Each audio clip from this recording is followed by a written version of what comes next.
Sicar Josephus tells us went down there. The Romans pursued them down to Egypt and destroyed that temple too. The warfare went on in Egypt and North Africa. And as I said, there was an uprising under Trajan in 115, and they were all wiped out. I mean, literally wiped out. The Jewish community, that is, in Egypt. And 136 was pretty awful too. And basically Palestine was depopulated, certainly of Jews. If there were any Jews who survived, there were a few communities, small communities survived in Galilee for a certain amount of time, but on the whole it was depopulated. And they went to different places. They went to Iraq particularly, what we now call Iraq, then Babylonia. And they were apparently very hospitable there, and the community flourished for maybe 500 or 1,000 years. It was a very flourishing place.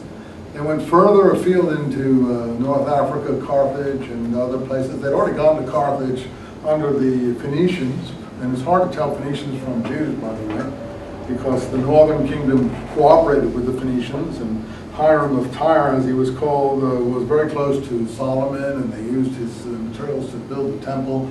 And the northern kingdom, we know, was very involved in the industrial enterprises of the Phoenicians.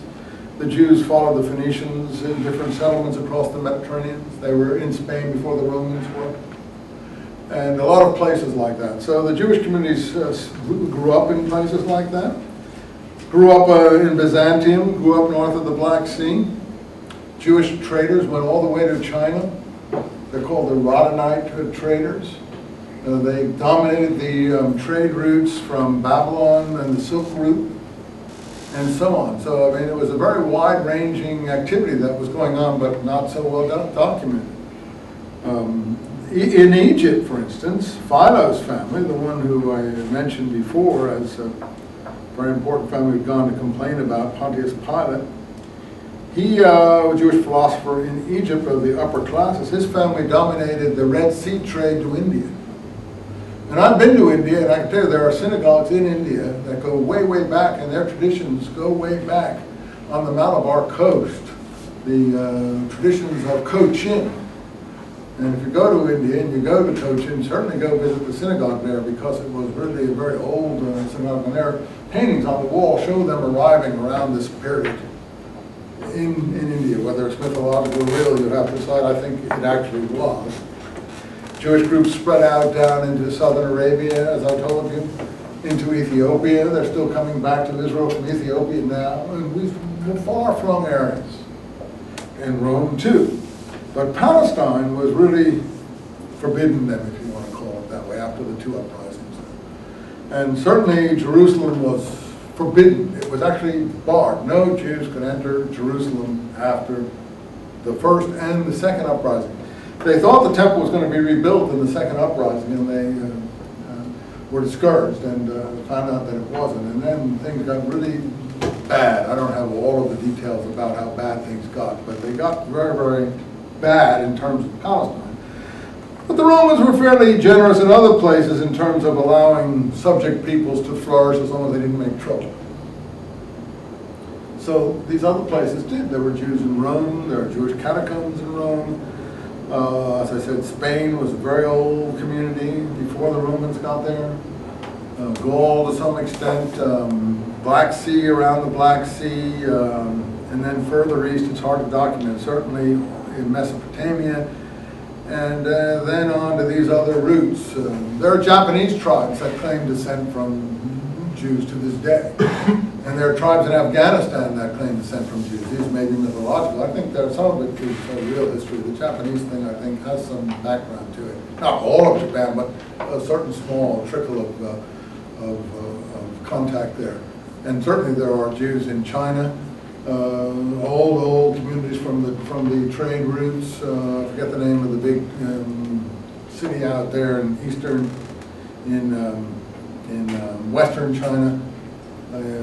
Out near Tibet and Mongolia. I forget what the name of it is. I can't remember the name of the Chinese group.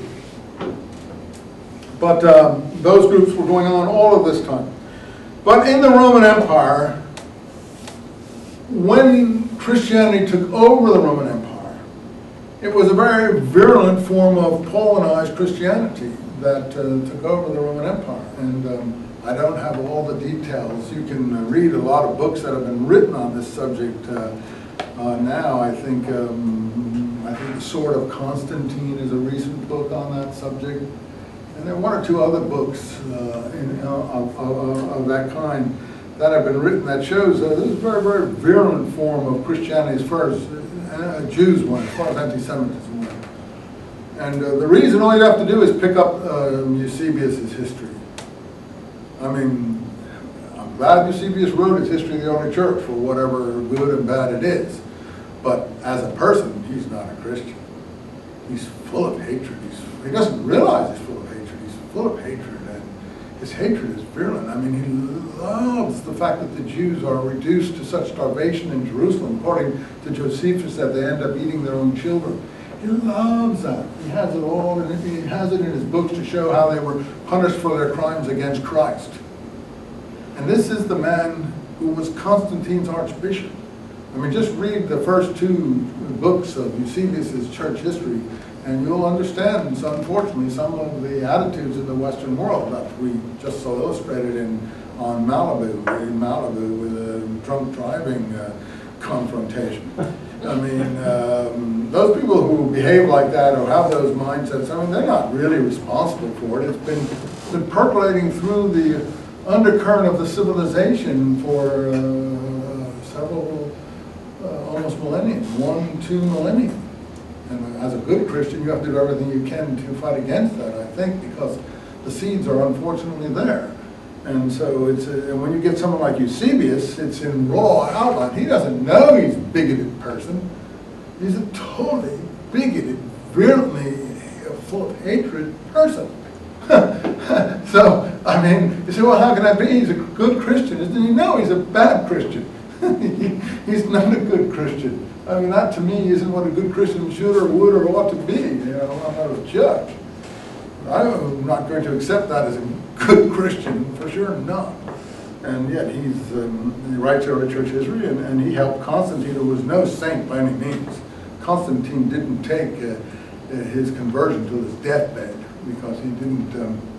He had so many sins that he that he needed to atone for. I forget all the reasons there, but you can read about Constantine. He was quite a politically and